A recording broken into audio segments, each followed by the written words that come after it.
Hello everybody, happy Friday and happy full moon in Capricorn.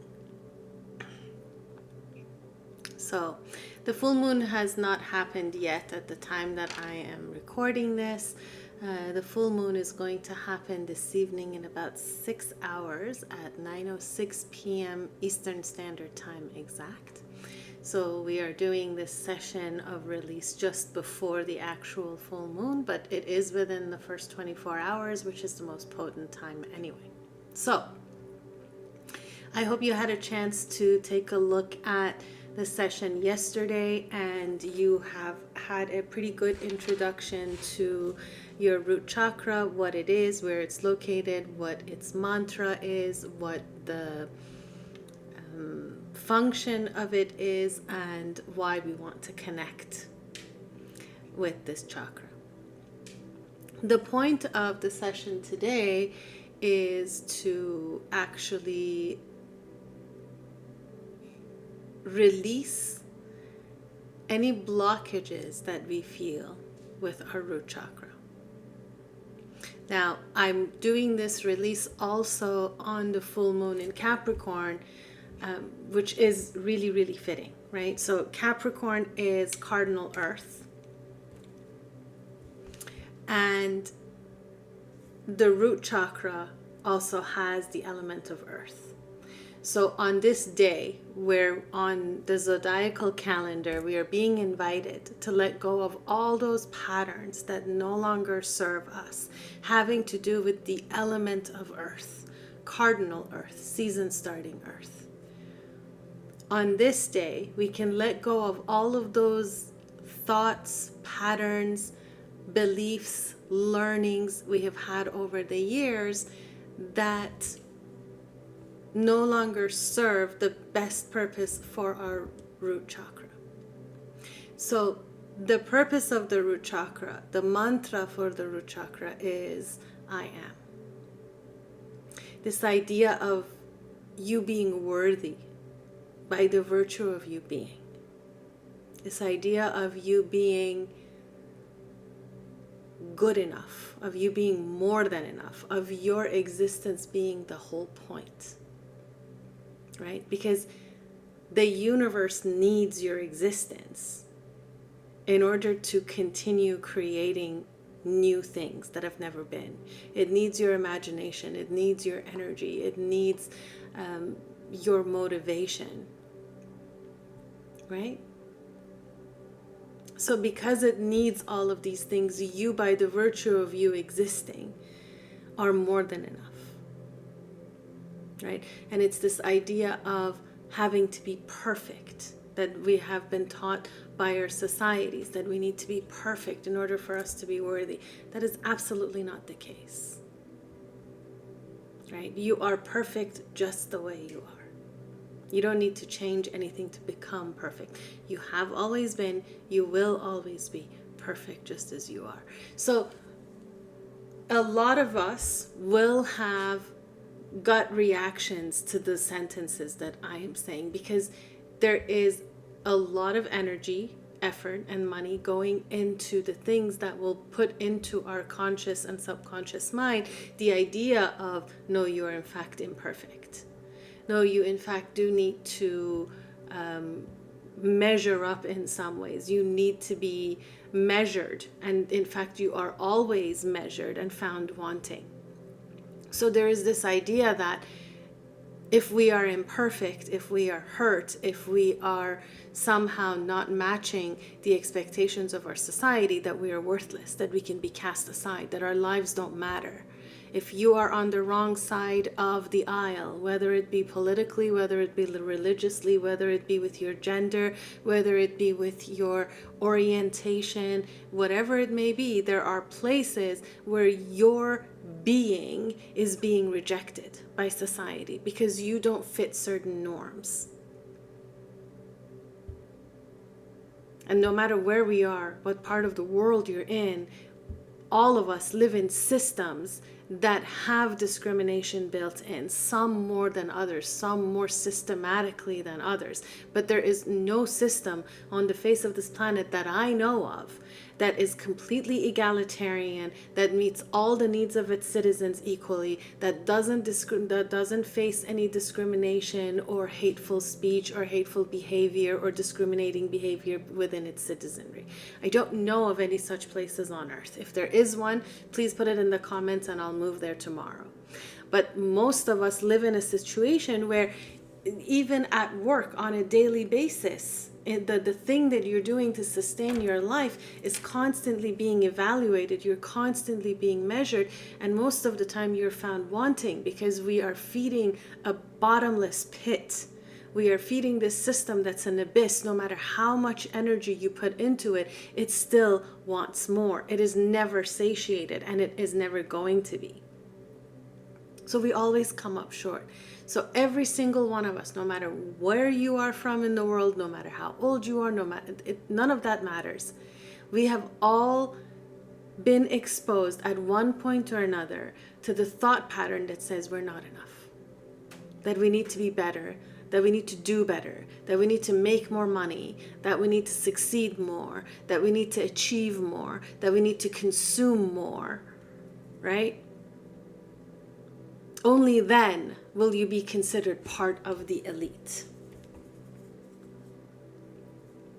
Okay? So, what I want to do today is I want us to let go of all of these feelings. What I want you to do today is pay attention in your body to how you feel when I say certain things, like you are perfect, like you are enough. You are safe. You are loved. You are accepted just as you are. So when I say these things, I want you to become cognizant of how that feels. I remember the first time that I did this exercise, it was incredibly emotional for me. I couldn't understand why I was having such a gut reaction to these sentences. The very first time one of my teachers said to me, "You are safe," I just broke down in tears. Because my subconscious knew where I was in my life. I was not safe. I was not safe emotionally. I was barely safe physically. I was not safe financially. I was not safe. And so here somebody said, or I felt unsafe, not that I wasn't safe. Even in that situation, I was still safe, but I was feeling unsafe. And because of that, when somebody said this to me, my subconscious expressed itself through tears. So what I want to invite you to do today is, the first thing we're going to do is I'm going to give us a short little visual meditation. I want to actually take you in the space of the chakra. And I want to give us all a moment to just go in and sit in observation. And that's all I want you to do. We're not going in today to program anything. We're not going to heal anything. We're not going to change anything. We are not going in today into the chakra, into the root chakra, for any other purpose than observation. That's it. Okay? So I don't want you to have any expectations. You may see a lot.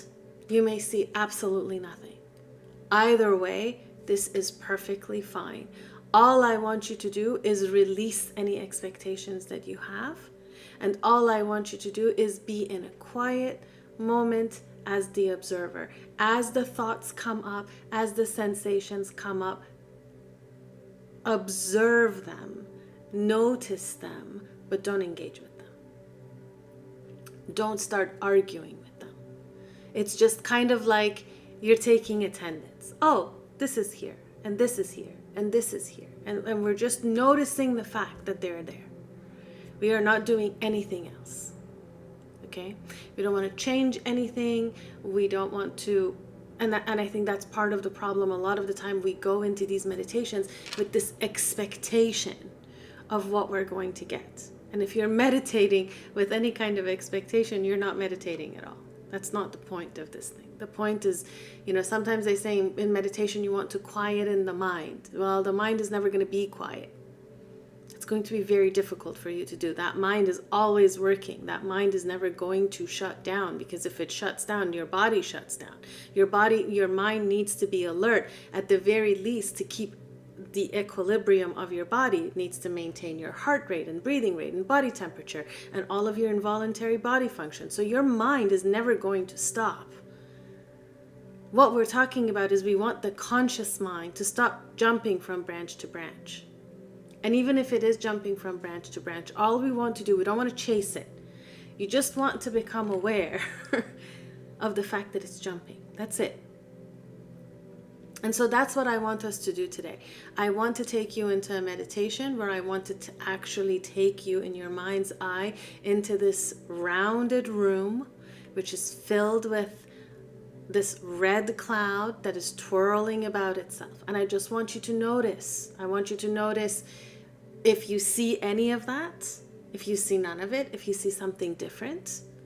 I want you to see if you can sense if this energy is twisting inside of you in a positive manner, meaning it's building momentum and building up, or if it's just leaving from the bottom of the room, because the bottom of the room is open. Your chakra is open.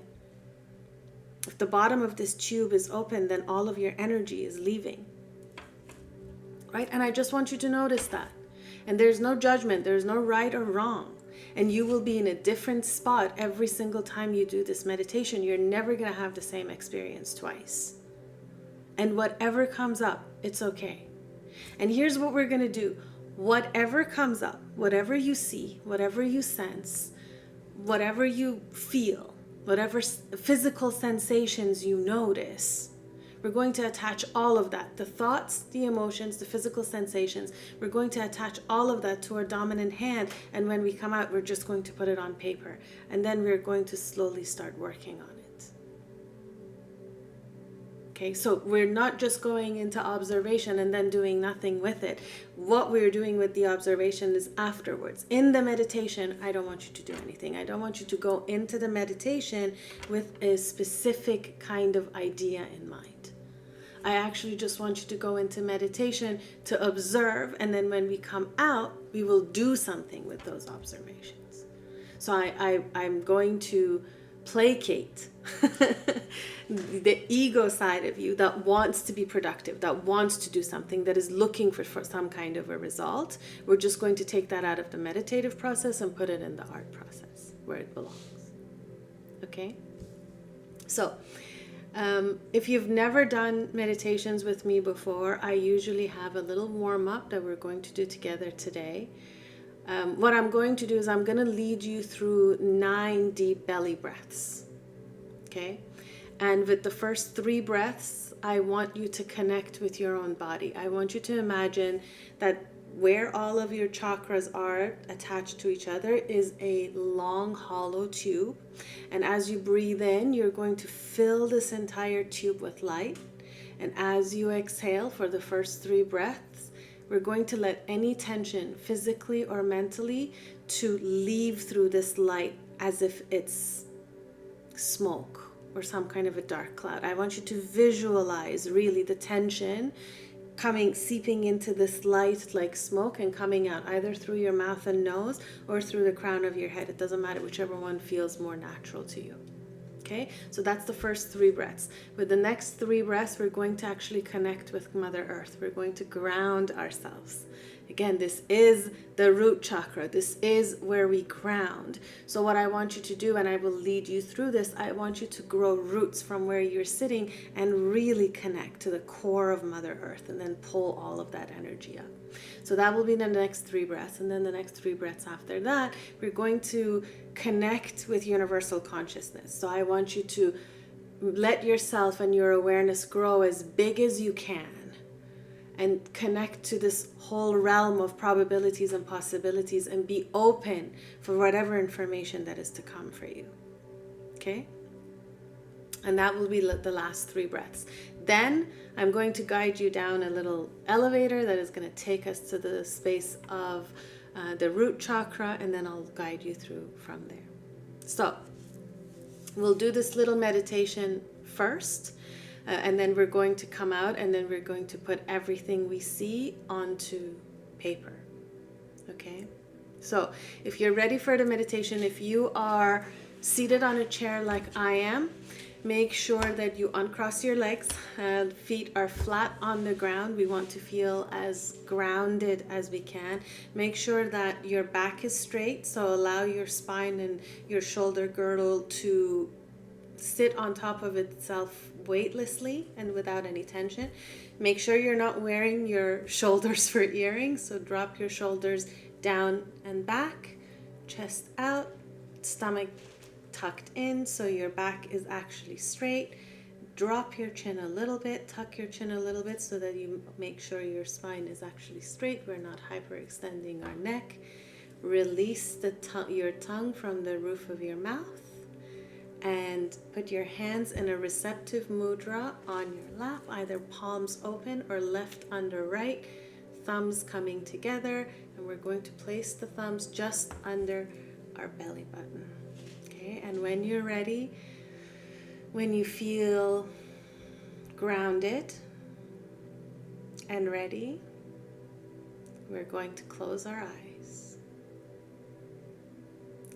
And from here, wherever you are with your breath, let's exhale.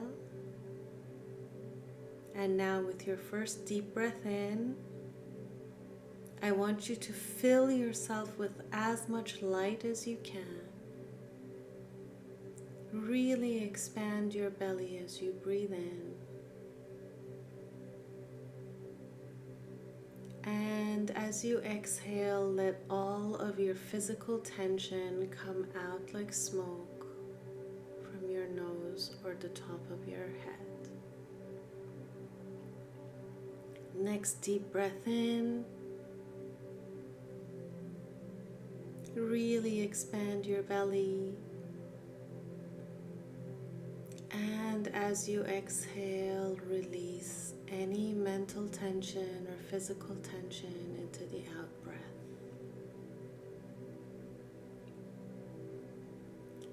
One more time, deep breath in. Fill yourself with as much light as you can.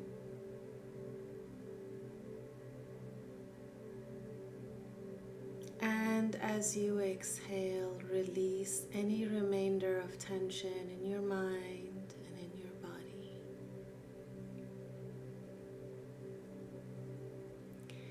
Now, with your next deep breath in, I want you to imagine growing roots from the seat of from where you're seated all the way to the center of Mother Earth.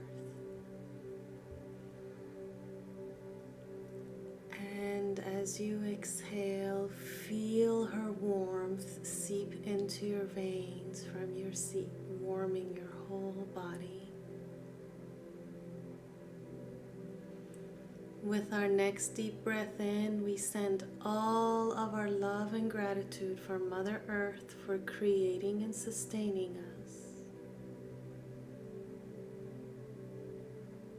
And with your exhale, receive her resilience, her wisdom, and her kindness.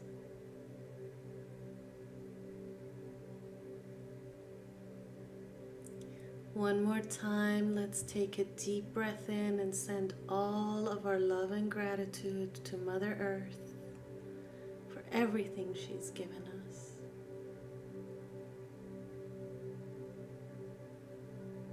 And as you exhale, receive her certainty, fertility, and sure-footedness.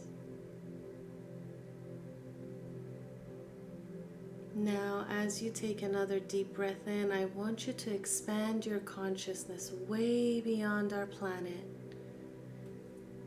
and go to the four corners of the universe. Make yourself as big as you possibly can.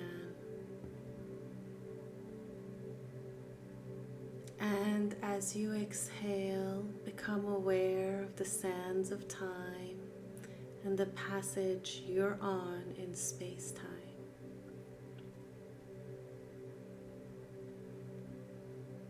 Let's take another deep breath in and send all of our love and gratitude to all the four corners of the universe, way beyond our earth.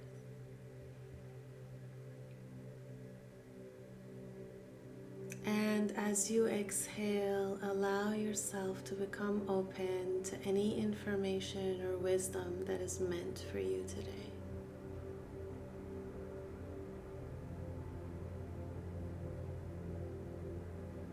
One last time, let's take a deep breath in and expand our awareness as far as we can and connect to universal consciousness, asking for it to give us everything we need in this moment.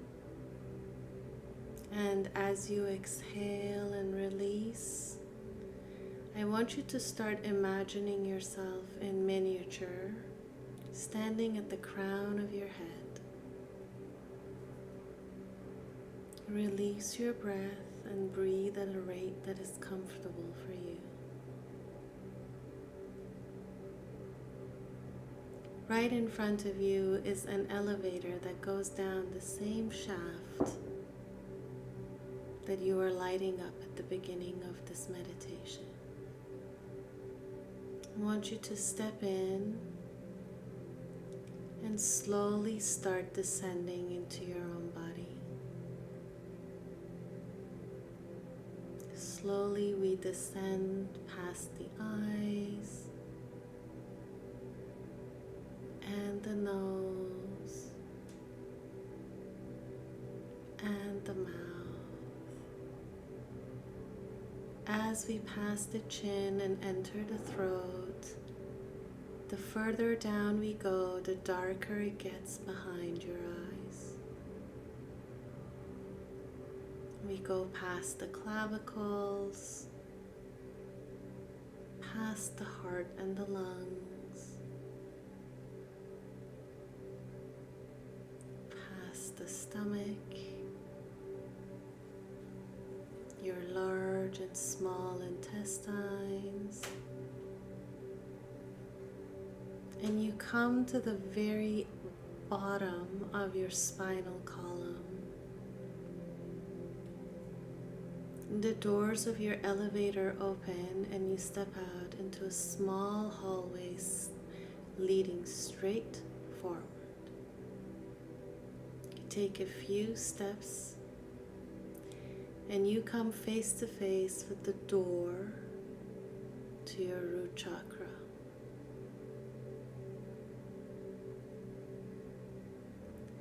I want you to notice the size and the shape of this door. Notice what it's made out of,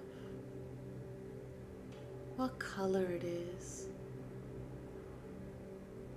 the texture of it. Now I want you to notice the door handle and whether there are any locks on this door. If there are, you are the only one with the key or keys, as the case may be. Now I want you to take a deep breath in and put your hand on the door handle. If there are any locks, you can unlock them now. And as you exhale, I want you to open the door, step in, and close the door behind you.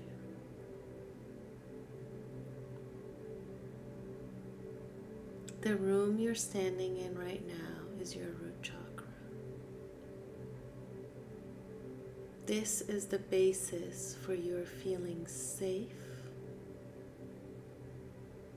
for your feeling enough, and acknowledging the fact that you are.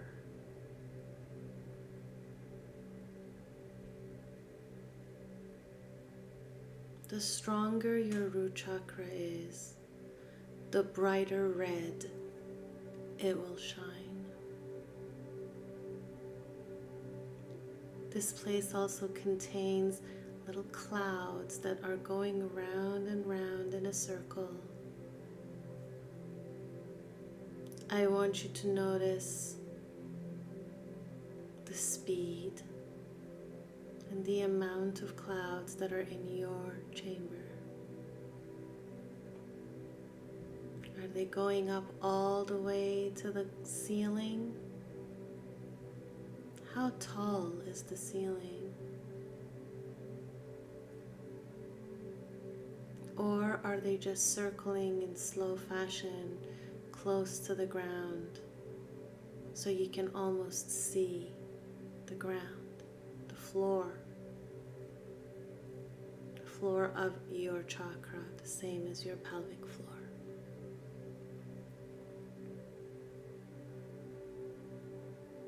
Now what I want you to do is I want you to move slowly to the center of this room. There is nothing in this room that can hurt you. There is nothing but unconditional love and acceptance in this room for you in this moment and every moment. Once you are at the center of the room, I want you to slowly sit down in your mind's eye and close your eyes one more time.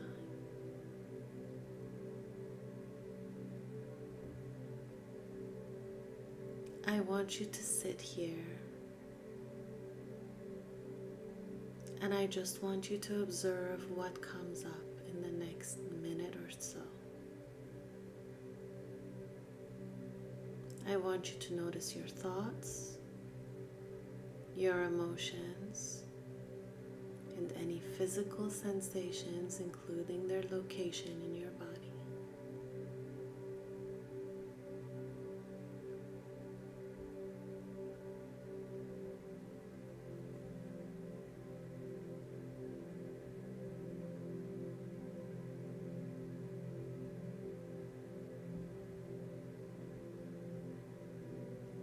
I want you to say in your mind's eye, I am safe. And just notice your body's reaction, your mind's reaction, and your heart's reaction.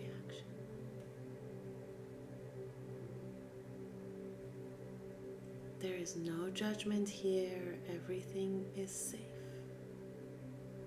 Whatever needs to come up, let it come up and just be in observation.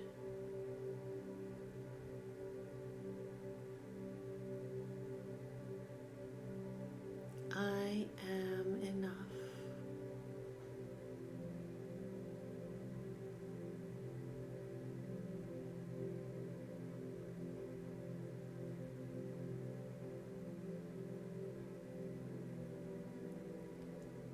I am worthy.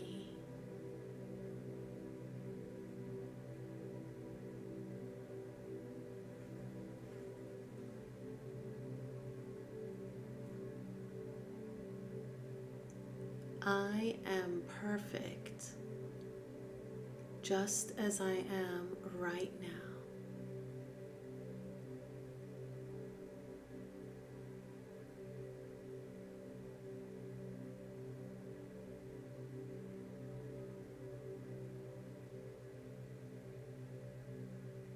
I am loved and accepted for who I really am.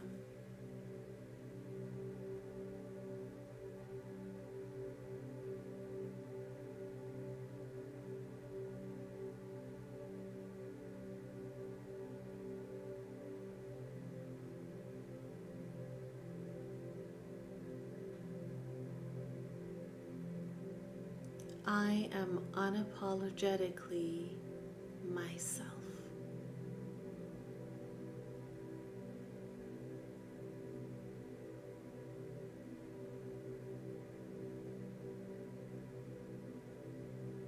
I am always safe,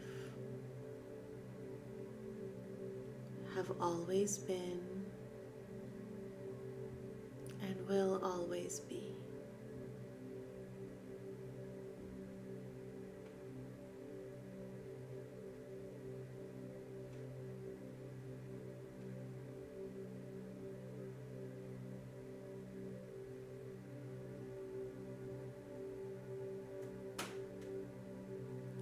Whatever thoughts are coming up, whatever emotions are coming up, whatever sensations are coming up.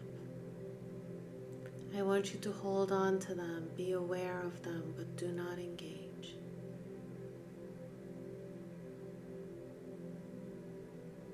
Instead, I want you to turn your attention to your breath.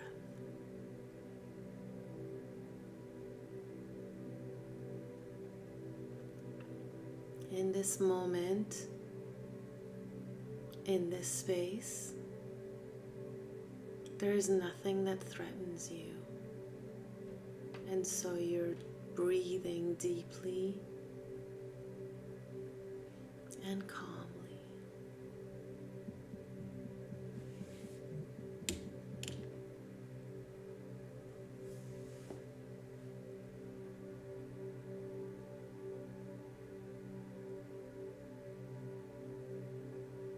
No matter what happens in your life that throws you into a frenzy, you can always come back to this room,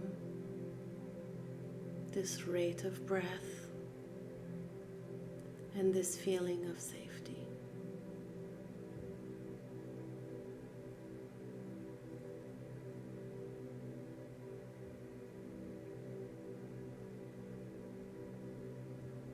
Now, holding on to all of the thoughts, emotions, and sensations you no longer wish to have in this space, I want you to slowly open your eyes in your mind's eye.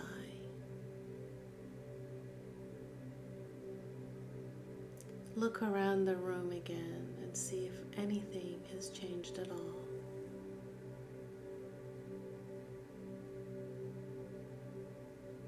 As you look around, find the door that leads back into the hallway and the elevator and walk towards it. Once you arrive at the door, take a deep breath in, and as you exhale, open the door, step outside and close the door behind you. If there were any locks on this door, make sure to lock it back up.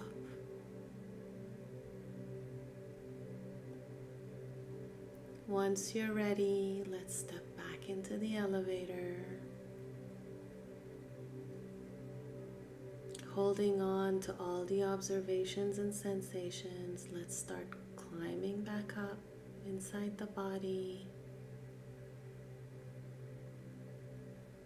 Slowly we go past the small intestines and the large and the stomach. We slowly go past the diaphragm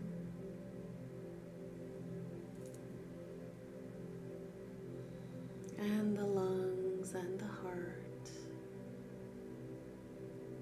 We climb past the clavicle and we enter the throat. As you go past the chin and enter the face, the higher we go, the more light there is behind your eyes.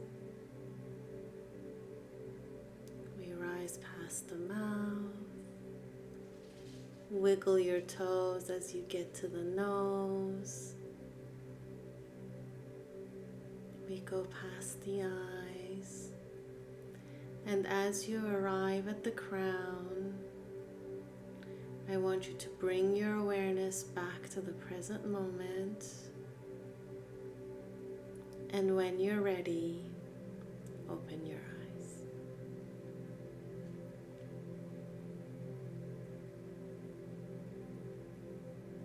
Okay. I hope you were able to connect well enough. I hope you were able to get some thoughts and sensations that you want to release now. And so I want you to put all of those thoughts and sensations into your dominant hand. Now I'm using a red pen today because the color of this chakra is red, and I'm actually not going to color, or I'm going to color this very minimally. I'm going to allow for my pen itself to be the main color. Okay? Now what I want you to do is bring up, you don't have to use red color, or you can use color or not color, that's completely up to you, but I'm using a red marker today. So what I want you to do is thinking of all of the thoughts, feelings, sensations that we just observed. I want us to put all of that onto this piece of paper. I want you to release all of it onto this piece of paper. Okay? And I want you to keep releasing until you feel lighter, until you feel like it has all been put on paper.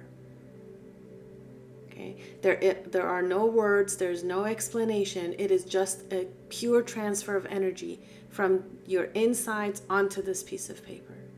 Okay? So then I want you to take a deep breath in, put your pen on the paper, and just let it go and let it do what it wants to do. Be careful. Sometimes I do end up breaking the nib of my pen if it's a strong enough release. I'm going to try to be gentle with this one because I don't have another one. But that can happen. So you can actually do this first release with maybe a pencil and then go over it with the pen that you like. So when you're ready, make sure feet are flat on the ground when we do this release. You are well connected and grounded. When you're ready, put your pen down and just let it go.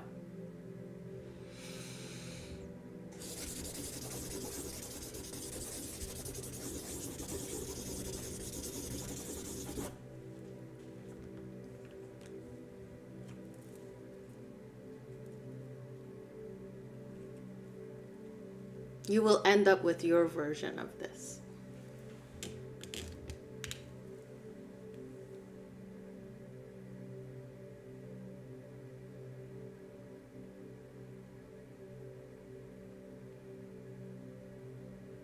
So what we're going to do once you have your release, this piece of paper is the pleroma. It is the field of all probabilities and possibilities. And what you just did was you just expressed all of those things that are making you feel uneasy, all of those things you no longer want to carry with yourself.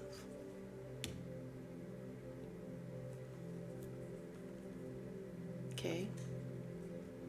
So the first thing we want to do is we want to create peace. And we want to do this in multiple levels, but the very first thing we want to do is we want to take all of these sharp edges within ourselves, with ourselves, and we want to soften all of that. We want to be able to give ourselves grace. Okay, we want to be able to give ourselves, show ourselves kindness, acceptance, unconditional love. And that's exactly what we do when we round and when we connect all of these intersections. Okay? So, I want you to take your pen, and for the next few minutes,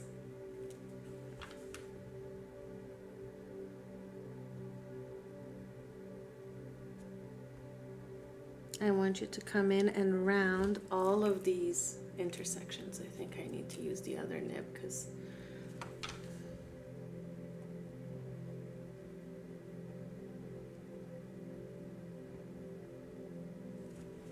and as you do this, and as you are rounding all of these connections, okay, I probably need to go over it with my pen one more time. So as you round all of these connections, I want you to let your mind roam and go where it wants to. Now, if you want to engage with all of those thoughts you were having before, now is the time to do it. As you are creating these connections and neuro connections in your mind as well, as your body is in a state of peace and calm, this is the time for us to start actually cerebrally thinking about all of those thoughts that you had inside of your chakra. This is the time you start to recognize where these voices came from, where these thought patterns came from, whose voice is in your head. What are the memories? What are the circumstances? What are the patterns that tell you at some point you are not enough? How does all of that make you feel? This is the time to be cognizant of all of that. This is the time to let all the emotions come out. If you become teary-eyed, if you become angry, if you become whatever your emotions are, this is the time and this is the space to actually release them, to express them. Because unexpressed emotion is energy in motion that is stuck in your body and your mind. And because it is turning around itself, it's energy that is stuck, that instead of being in a state of flow, instead of it coming through you, it is stuck inside of you and it's turning around itself. And of course, anything that revolves around itself creates center of gravity, creates mass. And so these thoughts and these patterns inside of your mind, which you've never expressed, which you've never let go of, have weight to them. They are literally heavy. And so this is the time you can use to get these emotions and these energy in motion to go back into flow instead of being a part that is stuck inside of you. With this process, you can release it. You can replace them with newer thoughts that don't bring you the same kind of reaction inside your mind, your body, and your heart.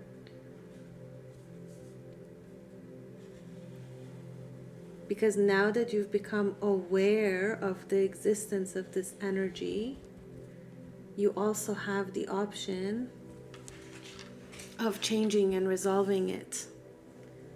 You have the power to choose all the time. At any given moment, your subconscious mind is standing there like a genie from a lamp, going, your wish is my command. If this is the way you want to see things now, your wish is my command. If you're changing the story now, I have no problem. So if we want to stop experiencing the things we have experienced in the past that have hurt us, the way to do it is by expressing it and by letting it go. As long as we don't, as long as it is still continuing to be trapped energy in motion inside of our body and inside of our mind, it is always going to repeat in our lived experience. We get to live it over and over and over and over and over again. Because whatever you believe internally, whatever you believe at a subconscious level, you will get to experience and live at a conscious one. Okay, so now I have everything. This was a rough thing just to get the color back on it, and now I'm going to spend some time actually rounding all of these intersections, right? So this is the moment where I'm showing myself grace.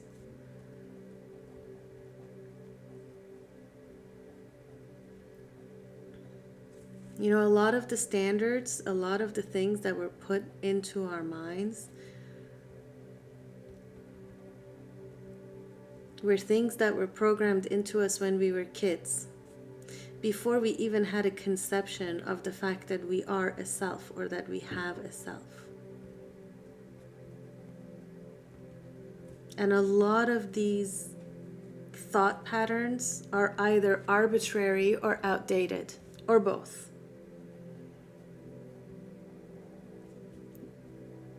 You know, the way that society teaches us to view ourselves and society as a whole is very, very highly subjective. And it differs greatly from region to region. Depending on where you were born and raised, you see yourself, society, norms, all of that very, very differently. Which then goes to show you that they are arbitrary. Because if they weren't, then all of humanity would have relatively the same experience or the same kinds of values. Look at things like science, look at things like medicine. It doesn't matter what part of the world you're from. It doesn't matter what your phenotype is. It doesn't matter what your skin color is. It doesn't matter what your height is. None of that matters. If you were to have, God forbid, a heart attack, whether it was in United States or in India or in Japan, or the medical treatment for it would be rather similar, right? Medical procedures and scientific procedures seem to always go the same way, relatively speaking. There are minor variances,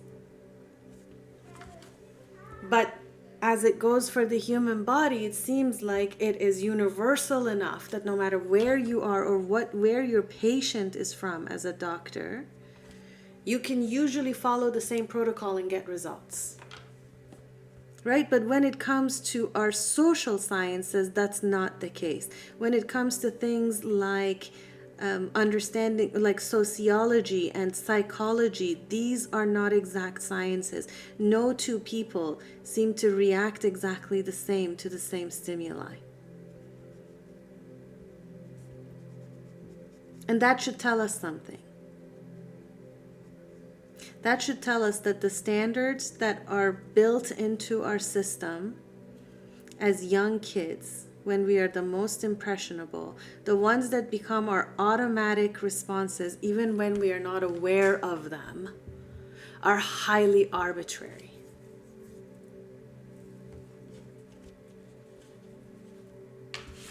They are not universal truths. So they can be changed, and it is okay if you change them from time to time. I mean, we now live in the age of computers and computer age and everything getting updated all the time. So we are very comfortable today with this idea of a software update. And social changes is exactly that. It's a software update. Your culture, your beliefs, your religious beliefs, all of that is your software. Our hardware is relatively the same, which is what medicine looks at, right? In terms of physiology, in terms of body chemistry, in terms of the physical aspect of being a human being, we're all relatively the same, and the rules seem to be quite universal. But when it comes to the software, different parts of the world have different softwares, and they update them in different frequencies. And their priorities are different, and their functions are different. And we only become aware of this when, as citizens, we move about. This is why traveling is so important. Because you get to see how other people live, and you get to see that there's more than one way of being in this world.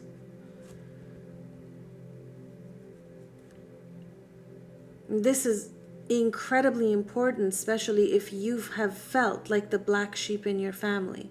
If you have felt like you are not accepted, like you are different, like you are somehow not the same as everyone else around you, it becomes really, really, really important for you to know that those measures that you're being judged by are arbitrary, and they're not the same everywhere. There is a tribe somewhere in this world to which you belong. There is an energy center somewhere in this world that is at the same frequency as you are. You may not have been born into that community, but if you go looking for it, you will find them. Our issue is a lot of the time we want that community. We have the psychological need to have that community be the people we love the most and the people that we feel closest to. And yet, a lot of the time, those people are actually the ones that have ingrained in us values and beliefs that actually make us self-sabotage.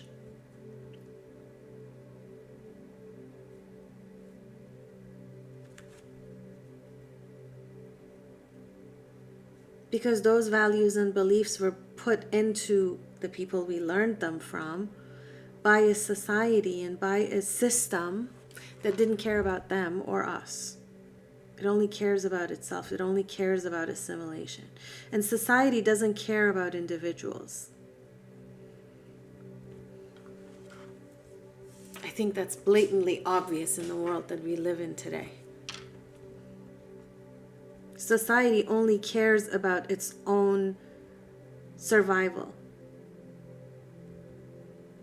I mean, society cares about individuals just about the same as you care about any single specific cell in your body. Right? You don't even have awareness of an individual kidney cell or eye cell or brain cell. You are not aware where individual cells are born and died. You couldn't care less. Society sees you the same way. You are nothing but a cell. As long as you are functioning properly, as long as you're doing what your purpose was in this body, then it doesn't care about you. It only starts caring when you don't carry out your function well. And even then, it wants to do one of two things: either make you resume your function or to eliminate you from the system.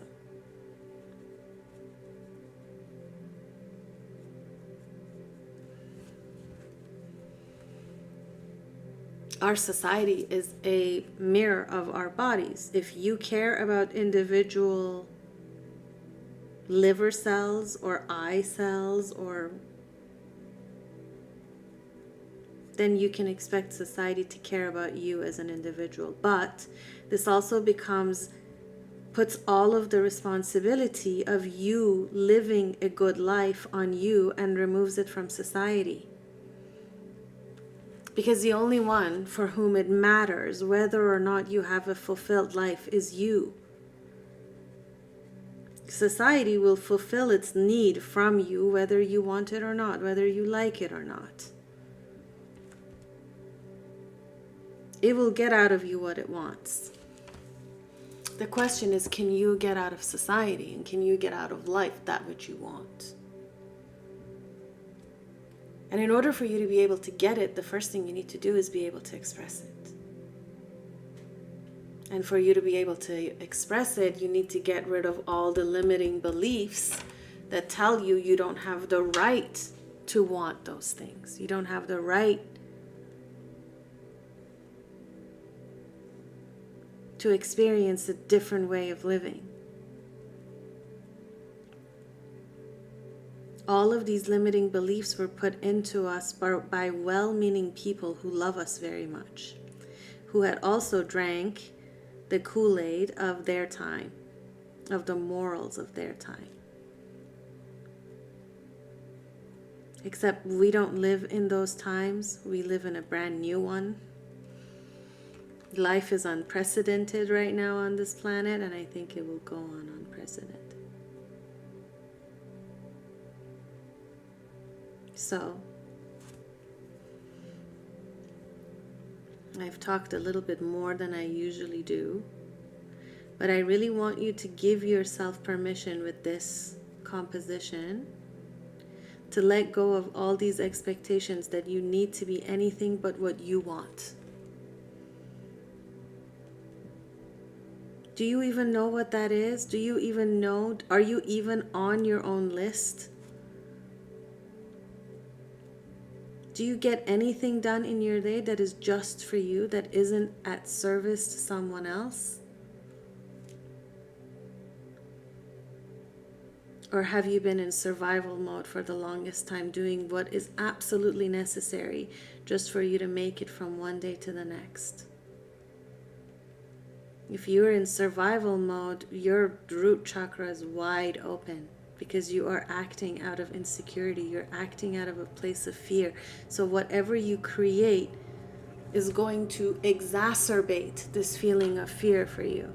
You're going to self-sabotage yourself anytime things go right and they are actually safe.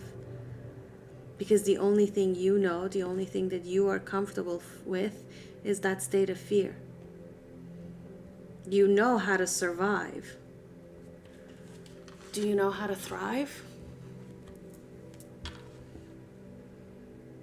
Will you allow yourself to?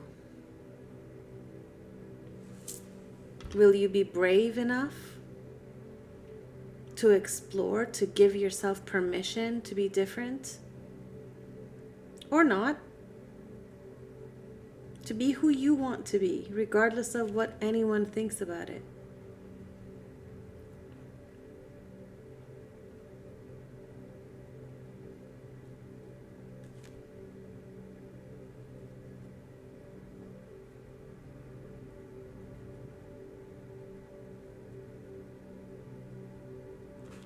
You were not put on this earth to aspire to someone else's ideal of perfection.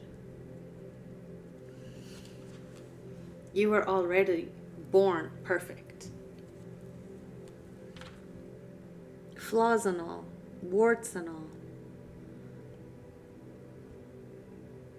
The more imperfect you are, the more perfect, in fact, you are.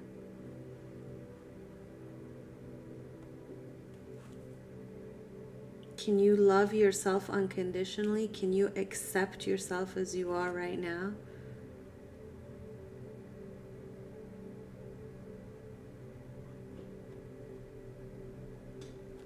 Because that's what love is. Love doesn't say, I take you or I love you the way I want you to be. Love actually means I take you as you are, flaws and all. And I'm not trying to change you. I love you for who you are. I love you for what you are. I love you in this moment and in every moment. The question is, do you love yourself?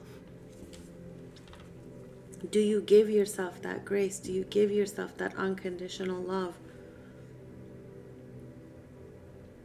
Or have you internalized society's norms and expectations and will only allow yourself to accept yourself if you meet their standards?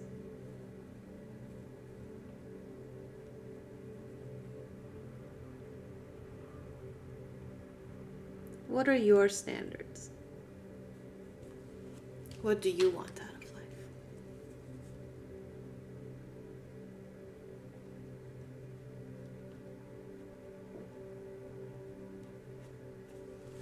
That's what this chakra is all about.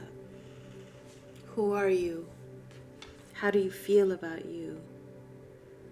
Will you love you even if no one else does?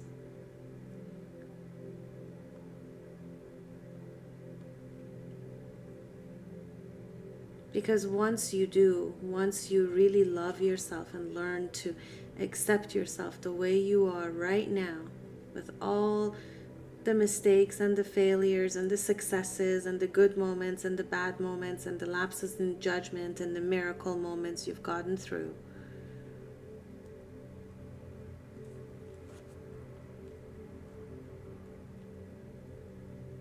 the point is for you to accept and love yourself just as you are. Not as you would have yourself be or as someone else would have you be.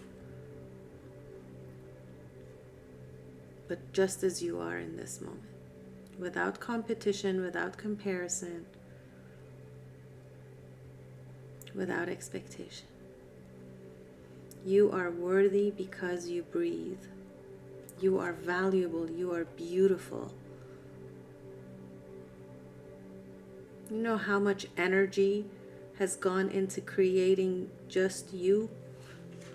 If you look at your ancestry mandala, within 3 or 4 generations, there's like a good 100 people that goes into making you. And that's only going back like 4 generations, 5 generations. Can you imagine the thousands of people who have had to live and endure life in order for you to be genetically possible today? You know how much energy that is? You know how precious that is? You can't replace that with money. You can't even evaluate that in dollars.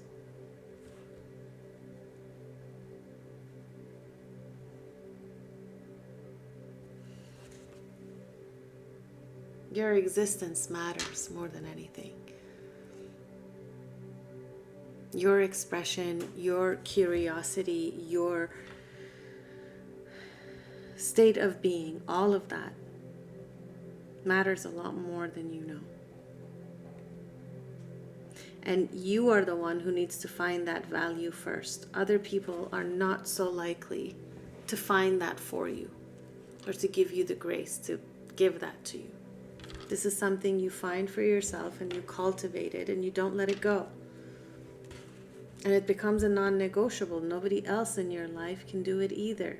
They can't take you for granted. They can't waste your life's energy. They can't not appreciate it. Because you do. Because you appreciate it. Because you love yourself. And I'll tell you something, once you start really loving yourself, you'll start creating boundaries with certain people. You will stop people pleasing. And for a little while, it will feel really lonely. Because all of those people who were gaining value from being able to push you over and from being able to use you to satisfy their needs are all of a sudden going to feel like you've changed. And not in a way they like, because they no longer benefit from you. And so they're going to push back. And it's going to feel isolating for a little while. But it's what's necessary in order for you to really live the life that you were meant to. For you to realize all of your potential.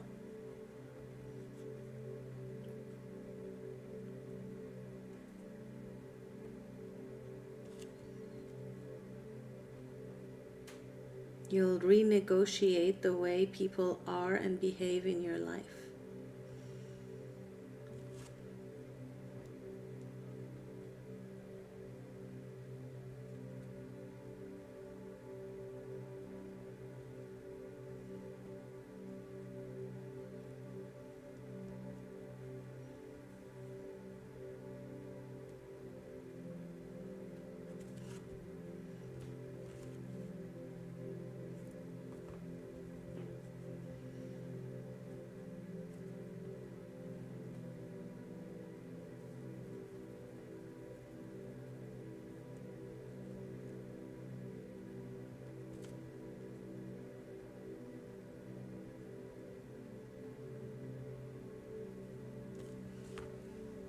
I talked a lot today, so I'm just going to let you sit with your thoughts for a little bit as we round the little last bits and then we move on to the next step.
Okay.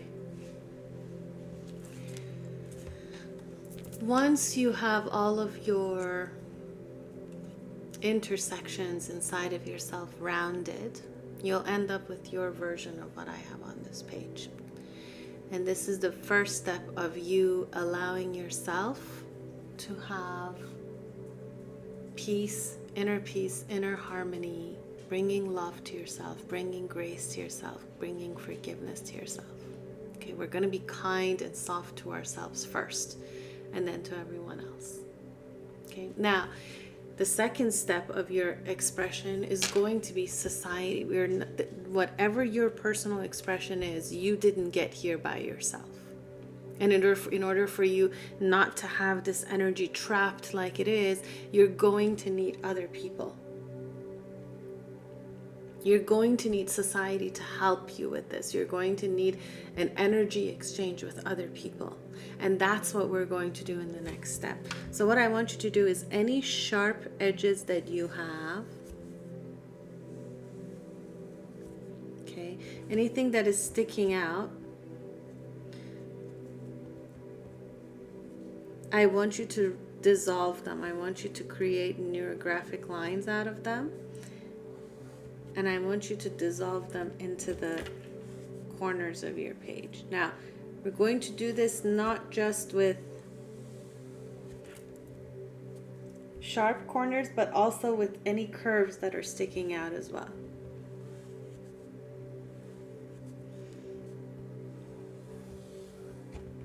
So don't be concerned about going back into your work. You can, it's okay. Or back into this.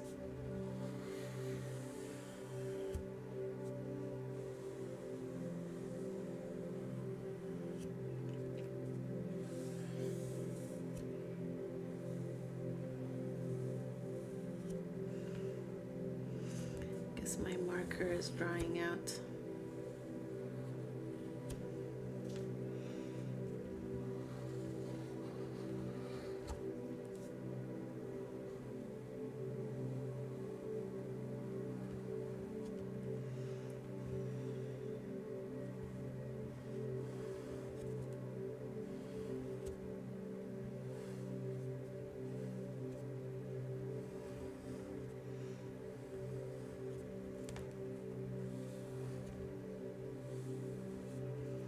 You want to draw enough lines that you almost lose what is in the center. Okay, you want to really dissolve this so you can't really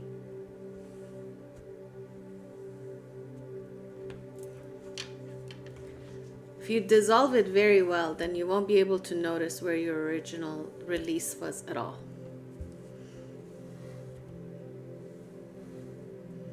Okay, so you would have to have enough lines for this dense center part to repeat kind of all over your page. I'm not going to dissolve this to that extent today because then you'll be here with me for like 6-7 hours, and I don't want to keep you guys that long. I don't want to keep these sessions. I don't want to make them overly long so that it's not too much of a time commitment for you. But if you're doing this on your own time, and you have the time, release it until the point that you really can't notice your center composition. Right now, at the very minimum, what I want to do is I want to make sure that there are lines coming in and out enough that it can actually dissolve, that everything can have a place where energy is coming and going. Right? So it's not trapped energy in the center.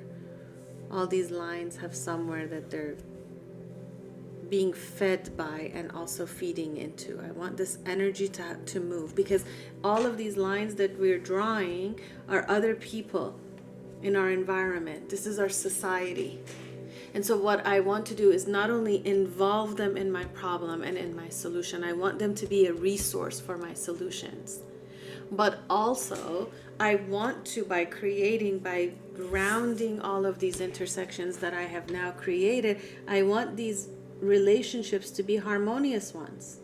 I want there to be ease and grace in all of the relationships that I'm going to have that are going to help me feel differently.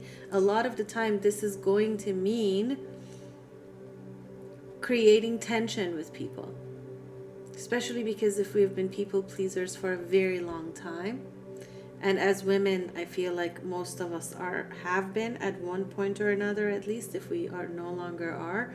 Culturally, in a lot of the world, girls especially are trained to be people pleasers. They are trained to self-sacrifice. Right? And so if we've been in that situation and you stop doing that because you learn to love yourself and respect yourself as much as you love and respect other people, then you're going to have tension with people because they're not used to this version of you. They're used to a more amiable, malleable, influenceable version of you. And so as we create these new boundaries and these new relationships, by rounding all of these intersections, we are making sure that we're bringing as much peace and harmony as we can to these changes we're bringing to these relationships. It's not that we want to keep things the same. We do want to change things. We do want to feel better. We want to find that sense of security, that sense of self-love that is unalienable. Nobody can take this away from you. Once you love yourself, nobody can make you stop. Nobody can make you doubt yourself. I'm not saying become overly self-centered and egotistical and a narcissist. That's not what I'm saying at all. What I'm saying is we learn through this process to value ourselves as much as we value other people. For a lot of people pleasers, for a lot of people who have issues with their root chakra and whose root chakra energy is leaving them, they put the wants, needs, and desires of other people above themselves all the time, to the point where the people you are pleasing don't even know what your preferences are, where you not only know what their preferences are, but you meet those preferences and needs before the person even becomes aware of the fact that they have a need. When you're in this kind of a relationship, you're letting go of yourself. You're self-sacrificing too much. And when that happens, you're teaching those other relationships that they can also take you for granted. Because you're always there. Because your preferences don't matter. Because you will never express when you're upset with something. Or by the time you express it, you are so frustrated at being neglected that it comes out in a combative way and you're not heard. And then they say you nag too much. But that's because you have let go of yourself for so long that when you finally start asking for some things, it comes out with a lot of this sense of victimhood. And so it comes out with a lot of emotion, and it may not be very well received.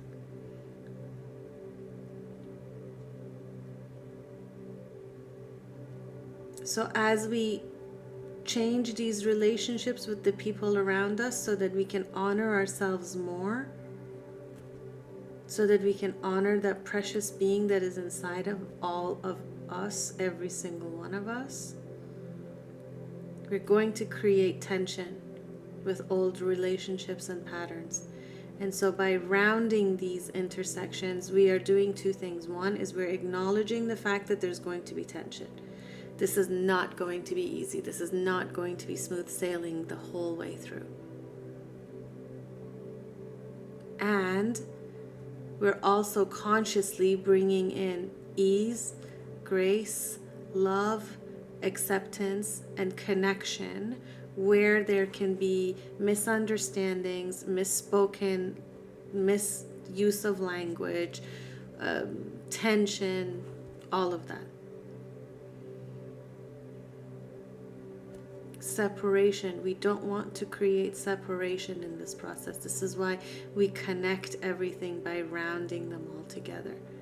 Everything is interconnected. Everything flows together beautifully without any tension, without any opposition, without people standing against each other, telling each other I'm right. This is a position of cooperation, not competition. In our most important relationships, we are not in competition. We seek cooperation. We seek understanding. We seek mutual love. We want to get the same thing we give. So this is not about dominance. This is not about competition. This is not about me winning and you losing. No, this is a win-win situation. We want to create win-win relationships where we don't sacrifice, and also our partners, our compatriots, our friends, our colleagues, our children, they are also not sacrificing themselves. Everybody gets what they need out of these relationships, and therefore the experience of life they're having. That's what we want. Equity. Not equality, but equity. For everybody to get exactly what it is that they need and want.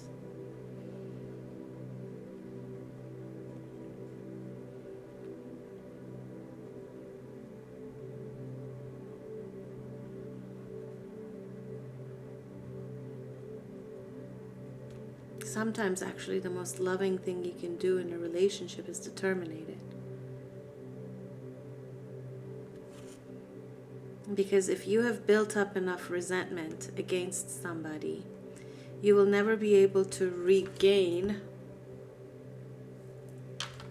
respect and love for someone if there isn't some kind of a cooling down period and reflection period.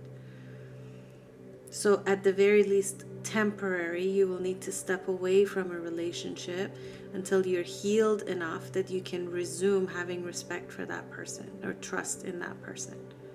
Sometimes this happens with passage of time, but a lot of times this is irreversible. By the time you've lost respect and trust for someone, it is usually too late to return the clock back, because you will never forget how that person made you feel when they disrespected you, when they broke your trust. Trust takes years to build and seconds to break. And so if we can't come back to mutual respect and mutual trust, we don't really have a relationship. That relationship by itself becomes toxic and doomed. Those are the non-negotiables. If your root chakra is closed, your non-negotiables in life are respect and trust. Because they're the foundations of honoring yourself and loving other people. If you're going to make yourself vulnerable to other people, which is what you do by definition, when you're open to them, when you are loving to them, and you allow them to love you, it means you're making yourself vulnerable. You only do this when you know you're going to be safe and that other party is not going to abuse you, abuse your vulnerability. That's what comes with trust and respect.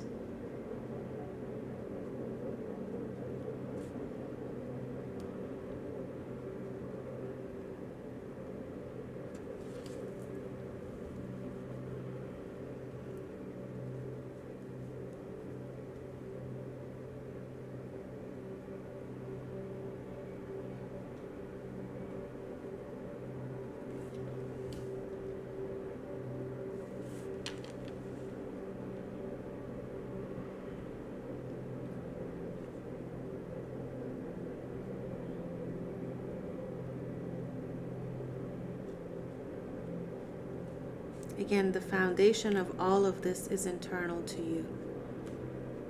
You will only get other people to respect you if you respect yourself. And if you've come to a place in your life where you don't respect yourself, I want to know why. I want to know whose voice is in your head that says you're not respectable. I want to know where that wound is that has created the belief that you don't deserve to be respected. Because it's not true.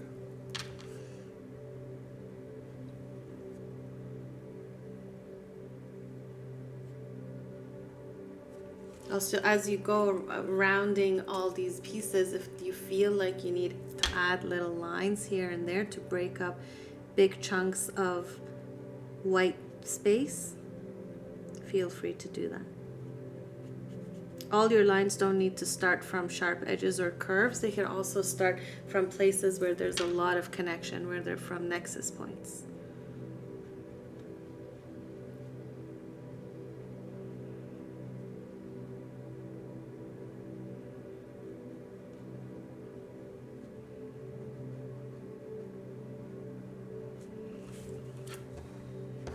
We have all made mistakes in our lives.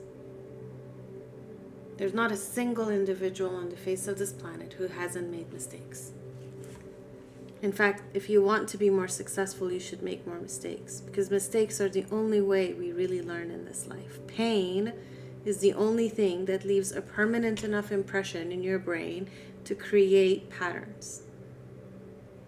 This is why we remember our bad memories so much more vividly and longer than our good ones. Because they hurt. And what your brain wants to do, and your ego wants to do, is to prevent you from feeling any pain. So it will remember those instances more vividly. And then anytime a situation happens that mimics that situation, your ego reacts. Your ego becomes defensive. Because it is important for your ego to protect you and for those things not to happen. Right? So painful patterns are better recognized because in your brain, because it is something it is trying to avoid. Good memories we usually don't remember as long or as vividly as we remember traumatic or bad ones.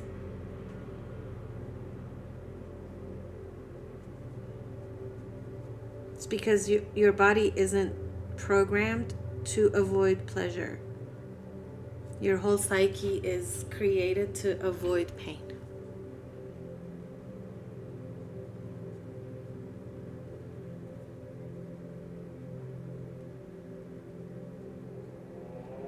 So we learn from our mistakes. We learn from the things that cause us the most pain. But then here's the thing, those are also the areas in our life that allow us to grow. If you avoid your pain, you will never grow. If you find a way to distract yourself from feeling the pain, if you medicate yourself with anything, with work, with shopping, with drugs, with alcohol, with sex, with friends, with social media, with whatever.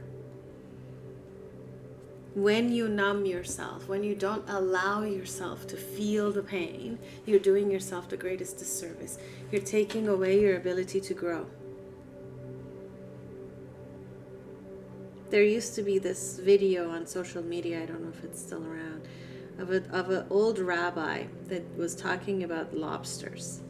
He used to say lobsters have exoskeletons. Their skeletons are outside of their body. Inside they're all mushy. And so what happens when a lobster grows and outgrows its shell is that it starts to feel uncomfortable inside its own shell. The shell starts to become painful. And that pain eventually gets to a place where the lobster becomes willing to literally cut this exoskeleton out, makes itself vulnerable, go live in somebody else's shell for a minute and spit out a brand new one that's a little bit bigger so it can grow. If that lobster had access to Western medicine doctors and was given painkillers, we would never have any lobsters bigger than your pinky. Because they wouldn't have to go through this painful process of shedding that shell and creating enough space for themselves to grow. We as human beings are the same way. Anytime you find a way to sedate your pain, to ignore your pain, instead of diving headfirst into it and finding out what needs it is bringing up, what it needs from you, you are stopping your own growth.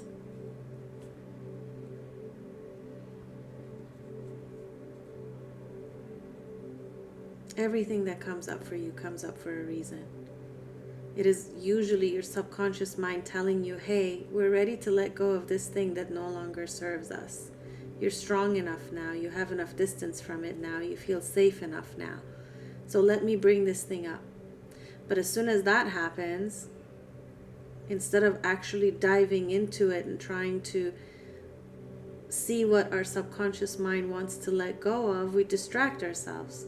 We are afraid of feeling that pain, and so we distract ourselves. We either work too much, or we drink, or we go shopping, or we find friends to talk to, or we do something else. We go for the momentary pleasure in order to avoid the pain. And so we become those lobsters that have access to painkillers.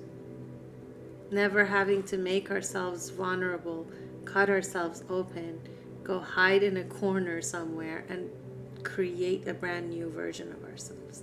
We don't give ourselves that opportunity because we live in a culture that is predicated on pain avoidance. We think pain is a bad thing. I mean, we're hardwired to think that way, but really, cognitively, that's not the case.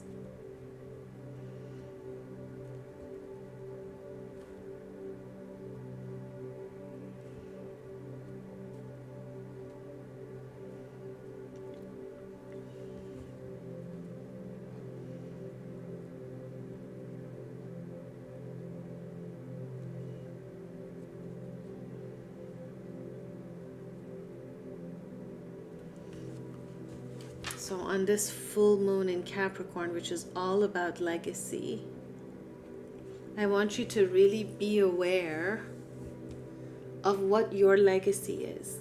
What did your parents teach you? What were the expectations that they instilled in you that to this day you can't let go of?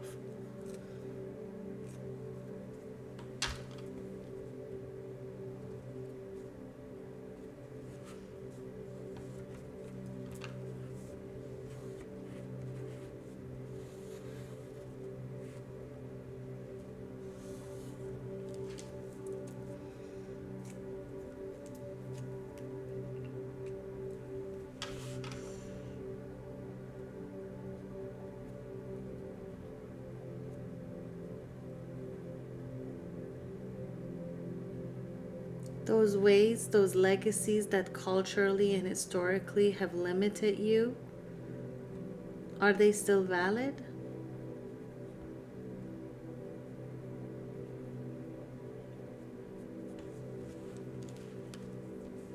Is that something you want to pass on to the next generation, or is it something you want to change? So you and the people who come after you can have a better and different experience in life.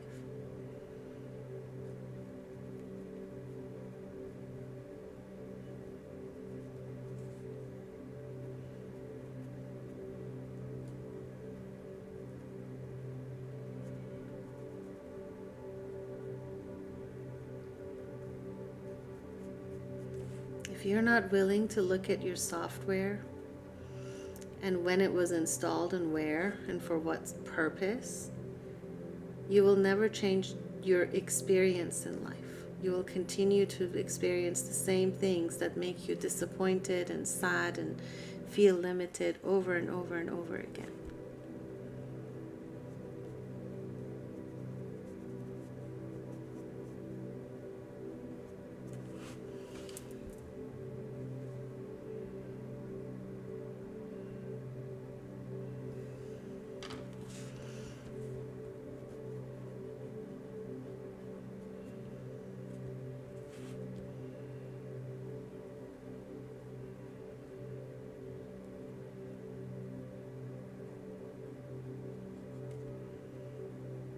Much like your electronic devices these days for a smart life, you need regular software upgrades for you as well.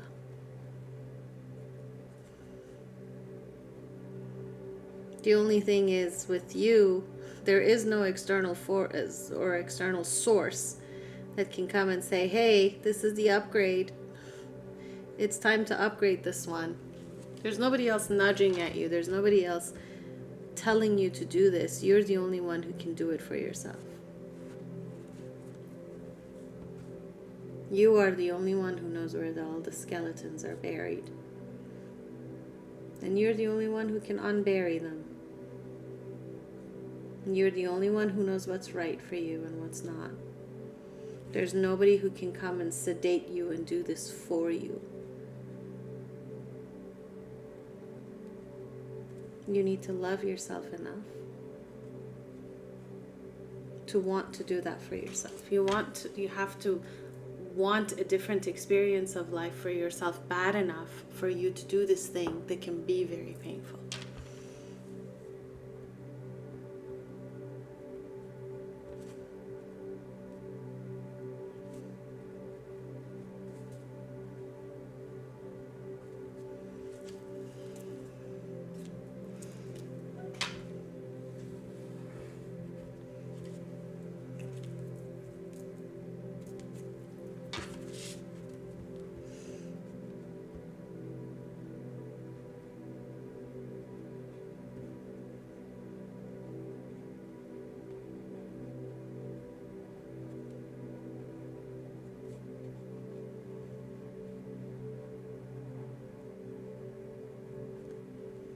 History is a good thing. Legacy is a good thing.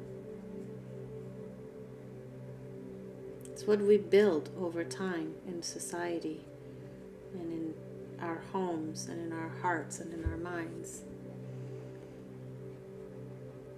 But only if it's updated and kept up to date with the current times that you find yourself in. In a world that is progressing at light speed and is always moving forward, standing still means falling behind. Never mind having ideals that want to take you backwards.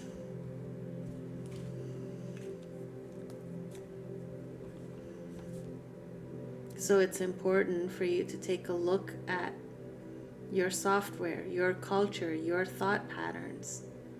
Do they belong to this time? Are they serving you well here and now? Or not? That is completely up to you. Nobody else is going to come and do the work for you. And nobody else reaps the benefits. You're the only one who would.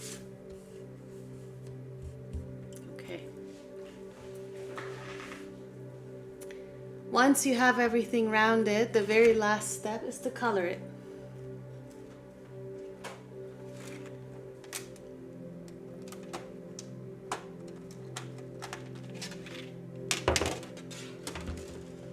I actually had said I'm not going to color this one and let my red be the color.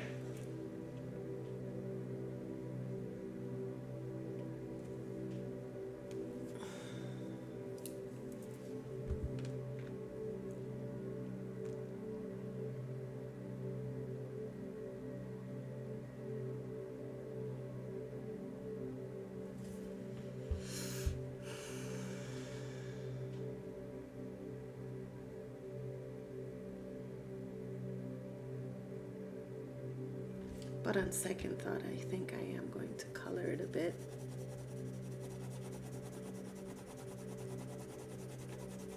Because there's a message in here that I want to show you. At least for me. So, as usual, when we color, we want to color 2 or more sections with the same color. And as we color, we ignore the boundaries between the different sections.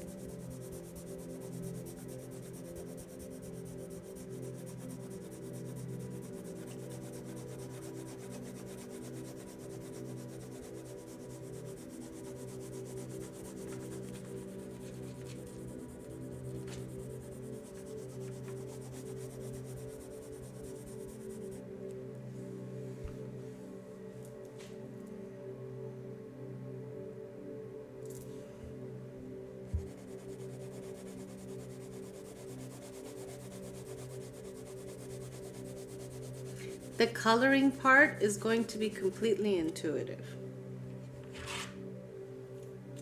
Okay, so you are coloring now completely out of pleasure. Where was it? I just saw something I had not rounded. And that happens a lot as well. If you have missed any intersections when you color, they will pop up. I just saw one and now I can't find it. Anyway, if I find it again, I will round it.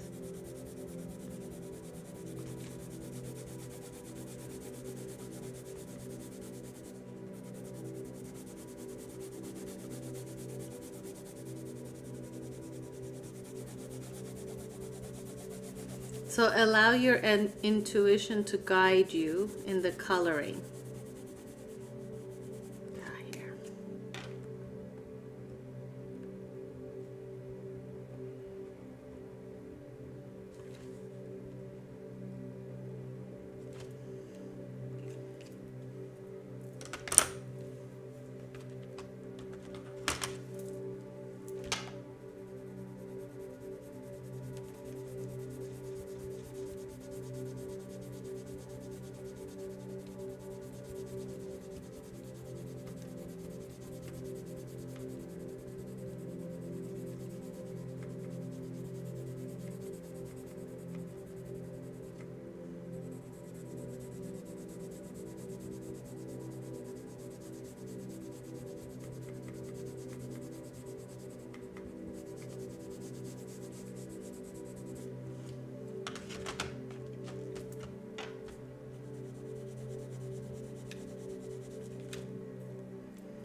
Do you see what I see?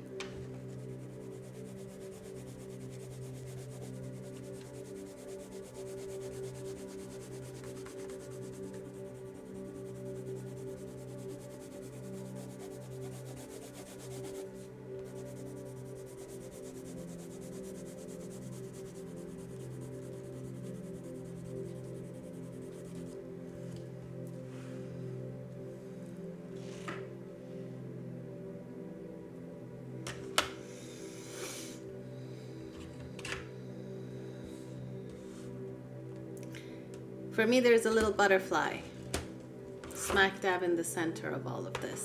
And butterfly for me is metamorphosis, this idea that we can and we will change. The process is not always pleasant. The process of becoming a butterfly requires for the centipede, for the caterpillar to liquefy itself. And I can't imagine that will be a very pleasant process. And yet it is important for the existence of that butterfly. So for me, I guess I'm in a place where my relationship with my root chakra is changing. Who I am, my self-expression is changing. I'm becoming a new version of myself. And that's okay. It might have been painful. It might still be painful. It might take a minute for my wings to dry, for me to be able to fly. But you're meant to change. You are meant to learn. You are meant to change.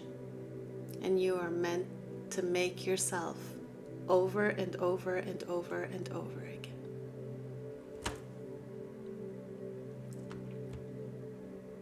And so once you have your page colored to your satisfaction, see if there's anything that jumps out at you, if there are any shapes, if there are any messages coming in from your subconscious.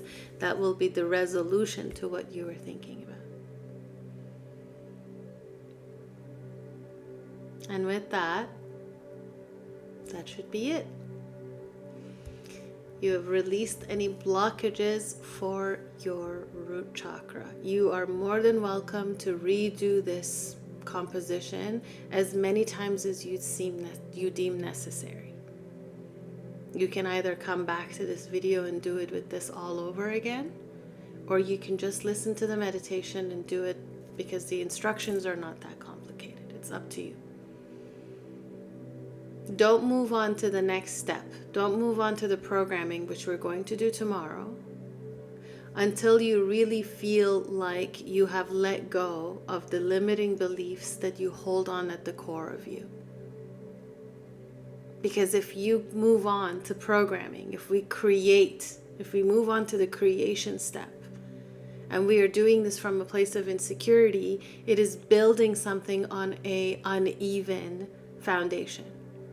And if you set the first stone crooked, your entire wall will come down eventually. So I want you to keep doing this composition until you really feel safe, secure, and connected within yourself. And then we can move on to the next step. I'm going to move on. I'm going to give you the next step anyways.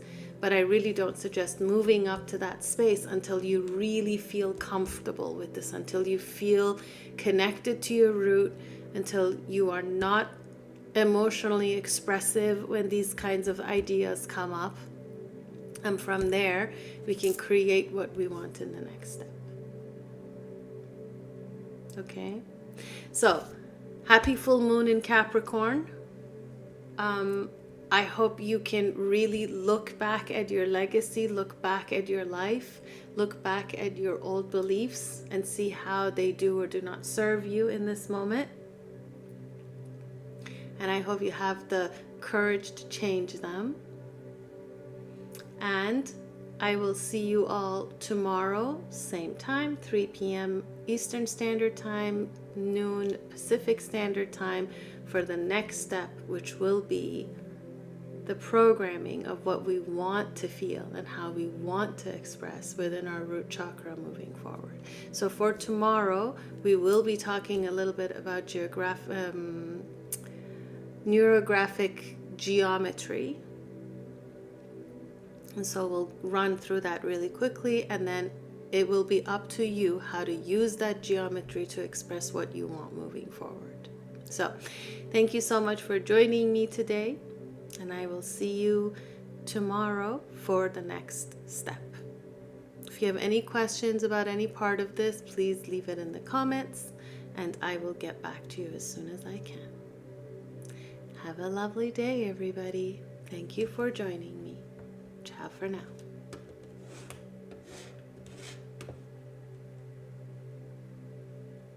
Thank you, Vicky. Thank you. I'm glad you enjoyed it. Thank you for joining me.